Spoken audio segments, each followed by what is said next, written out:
صباح الفل عليكم. حبيت النهاردة أقدم معاكم حاجة يعني أنا بحبها جدا وجميلة جدا في الشتاء. ممكن أي حد يحب إن هو ياكلها. ده زي السميط اللي احنا كنا بنجيبه من الفرن زمان. ريحته حلوة في البيت، اعملي بإيديكي. مقاديره سهلة جدا وبسيطة. أنا هنا حطيت في البولة كوباية حليب دافي. ده الكوب المعياري اللي احنا بنشرب فيه الشاي، بس انا هنا عايرت بالكوب المعياري يعني افضل. ودي هتلاقيها عند مستلزمات الحلويات، مش غالية خالص. وحطيت معلقة كبيرة خميرة، وحطيت عليها معلقتين سكر كبار. يكون يعني المعلقة كبيرة، السكر معلقة تكون كبيرة عشان تشغل الخميرة. وحطيت عليهم ربع كوباية زيت، زيت نباتي. انا بفضل الزيت النباتي في العجاين عن الزبده وعن زيت الزيتون. بس وهقلبهم. لو انتي الخميره بتاعتك بقالها فتره عندك في الشتاء، اختبريها افضل لك. بعد كده هنزل عليهم بثلاث كوبايات دقيق. هكون نخلاه كويس جدا قبل ما اشتغل. وانا قلت لكم دايما في اي مخبوزات او اي كيك لازم نكون خبز نكون سوري، نخلين الدقيق كويس عشان يطلع معاكي المقدار او المخبوزات او الكيك كويس. بس انا هنا حطيتهم في العجان، هنعجنهم لمدة 5 دقايق. انت ممكن تعجنيه على ايدك، على فكرة المقدار صغير ومش كبير وسهل، يعني مش هيتعبك حتى ان انت تعجنيه بايديكي. حطوه في العجان، هعجنه لمدة 5 دقايق بس كده. اول ما العجينة معايا تبقى يعني احس ان هي ملمسها يكون ناعم، وتكون بتلزق سنة.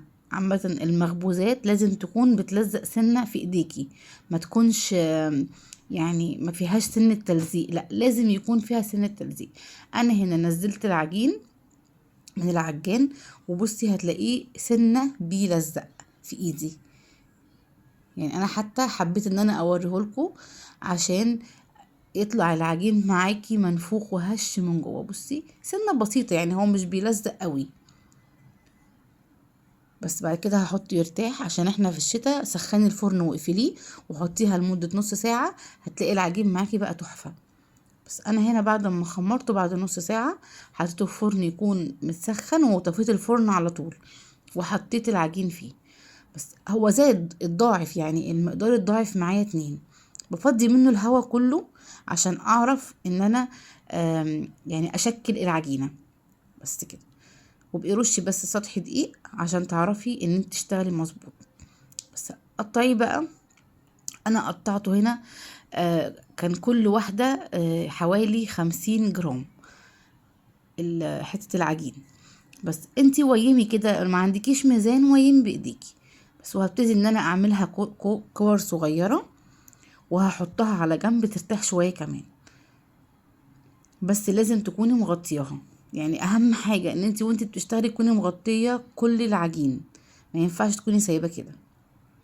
بس بعد ما ترتاح شوية هبتدي ان انا افردها. والله انا عملت فيه، حط عليه جبنة موتزاريلا، وهوريكي ازاي تقدري تلفيه عشان يطلع زي السميد بتاع زمان. يعني انا كنت نفسي فيه جدا، وانا ما كانش متوفر عندي هنا الافران تكون عاملاه، فقلت لا انا اعمله في البيت احسن وانضف. فحطيت جواه جبنه موتزاريلا، بس بصراحه كان طعمه احلى وهو فاضي. هبتدي ان انا افرد العجينه كده، وهحط فيها يعني حوالي ربع معلقه زبده تكون بدرجه حراره المطبخ، بس ان هي تفرد معايا العجينه بس ترقها لي، بس مش اكتر. وحطيت جواها جبنه موتزاريلا بس يعني من الاحسن انا كنت عامله فاضي وعامله جبنه موتزاريلا. الفاضي كان حلو جدا. يعني بجد لو انتوا عايزين تجربوه ما تحشوش حاجه، اعملوا فاضي بس. ولو حد عايز يحشي براحته، بس ببتدي حتى وهي فاضيه، ابتدي ان انت تلفيها بنفس الطريقه، تلفيها كويس وقفليها كويس. بصي تبتدي ان انت يعني ايه، تقفليها من كل ناحيه كويس، ولفيها كده رول بايديكي لحد ما ترفع شويه، ونقفل من اخر العجينه. بص انا بلفها ازاي عشان تديني بس الشكل بتاع السميط بتاع زمان بس. وهبتدي ان انا اقفلها، وهقفلها كاني بربط حاجه. هوريكي برضو ازاي. انا كده خلاص عملتها، ورحت ربطاها كأني بربطها بالظبط، بكون مطلعاها لفوق زي ما انت شايفة في الفيديو كده.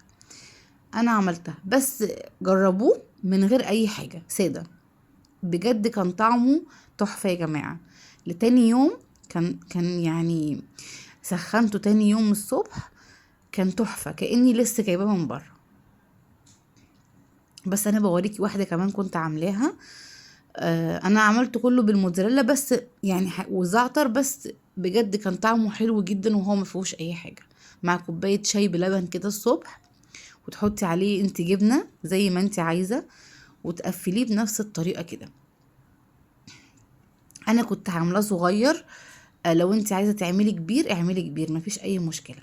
حطيت على الوش، حطيت حبه لبن وعليهم معلقه زبده، وحطيت عليهم نص معلقه نسكافيه. انا ضد طبعا ان انا اعمل اي مخبوزات ببيض، مبحبش ابدا البيض على المخبوزات، بتطلع نتيجته حلوه جدا يعني. وبعدين انا بحط حليب او بحط قشطه او بحط زبده، يعني برضو مش بحط حاجه ما يكونش ليها فايده، لا ليها فايده بس. ورش على الوش حبة البركة، سمسم زي ما انت عايزة، مفيش اي مشكلة. عايزة تعمليه سادة براحتك خالص.